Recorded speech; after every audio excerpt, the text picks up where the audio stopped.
Hi friends, AS മീഡിയയുടെ പുതിയ latest informative educational വീഡിയോയിലേക്ക് സ്വാഗതം ചെയ്യുകയാണ്. കേരള സർവകലാശാല ഒന്നാം വർഷ BEd പ്രവേശനവുമായി ബന്ധപ്പെട്ടുള്ള അപ്ഡേറ്റ് ആണ്. കേരള സർവകലാശാലയിൽ അഫിലിയേറ്റ് ചെയ്തിട്ടുള്ള ഗവൺമെൻറ് എയ്ഡഡ് സ്വാശ്രയ KUCT കോളേജുകളിലേക്കുള്ള 2024-25 അധ്യയന വർഷത്തിലെ BEd കോഴ്സുകളുടെ ഏകജാലക സംവിധാനം വഴിയുള്ള പ്രവേശനത്തിന് അപേക്ഷ ക്ഷണിച്ചിരിക്കുന്നു. കേരള സർവകലാശാലയുടെ കീഴിൽ പ്രവേശനം ആഗ്രഹിക്കുന്ന എല്ലാ വിദ്യാർത്ഥികളും general reservation management, sports quota, PWD, transgender, TLM, Lakshadweep ഉൾപ്പെടെ ഏകജാലക സംവിധാനം വഴി അപേക്ഷ സമർപ്പിക്കേണ്ടതാണ്. ഓൺലൈൻ രജിസ്ട്രേഷൻ 2024 ജൂൺ 10 ആരംഭിക്കുന്നതും 2024 ജൂൺ 25 വൈകുന്നേരം 5 മണിക്ക് അവസാനിക്കുന്നതുമാണ്.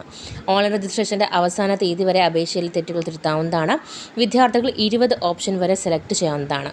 ഓപ്ഷൻ കൊടുത്ത കോളേജുകളിലേക്ക് അലോട്ട്മെൻറ്റ് ലഭിക്കുകയാണ് എന്നുണ്ടെങ്കിൽ നിർബന്ധമായും പ്രവേശനം നേടേണ്ടതാണ്. അല്ലാത്ത പക്ഷം തുടർന്ന് വരുന്ന അലോട്ട്മെൻറ്റുകൾ പരിഗണിക്കുന്നതായിരിക്കില്ല.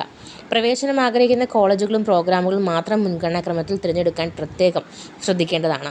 ഓൺലൈൻ രജിസ്ട്രേഷൻ ചെയ്തതിനു ശേഷം അപേക്ഷയുടെ print out കോളേജുകളിലേക്കോ സർവകലാശാലയിലേക്കോ അയക്കേണ്ടതില്ല.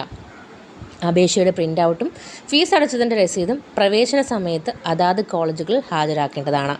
Online registration fees 700 രൂപയാണ് ഫോർ SC/ST. മറ്റു വിഭാഗക്കാർക്ക് 400 രൂപയുമാണ്. ഏകജാലക സംവിധാനത്തിലുള്ള എല്ലാ ഫീസുകളും ഓൺലൈൻ മുഖാന്തരം അടയ്ക്കേണ്ടതാണ്. DD, ചെക്ക്, മറ്റു ചെല്ലാനുകൾ തുടങ്ങിയവ മുഖേനയുള്ള പേയ്മെൻറ്റുകൾ സ്വീകരിക്കുകയോ റീഫണ്ട് ചെയ്യപ്പെടുന്നതല്ല. അഡ്മിഷൻ സംബന്ധിച്ചുള്ള അതാത് സമയങ്ങൾ വിവരങ്ങൾക്ക് സർവകലാശാല പത്രക്കുറിപ്പുകളും അഡ്മിഷൻ വെബ്സൈറ്റ് അതായത് admission.keralauniversity.ac.in ശ്രദ്ധിക്കേണ്ടതാണ്.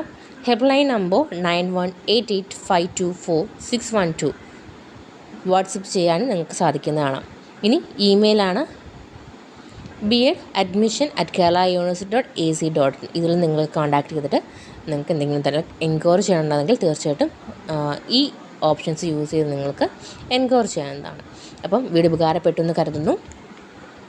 എല്ലാ ഫ്രണ്ട്സിലേക്കും ഇതൊന്ന് ഷെയർ ചെയ്ത് കൊടുക്കുക. ആൻഡ് ആൾസോ നമ്മുടെ ഈ ഒരു ചാനൽ സബ്സ്ക്രൈബ് ചെയ്തിട്ടുണ്ടെന്നുണ്ടെങ്കിൽ തീർച്ചയായിട്ടും സബ്സ്ക്രൈബ് ചെയ്യാൻ മറക്കരുത്. അതോടൊപ്പം ബെല്ലൈക്കൺ കൂടി എനേബിൾ ചെയ്തിടുക.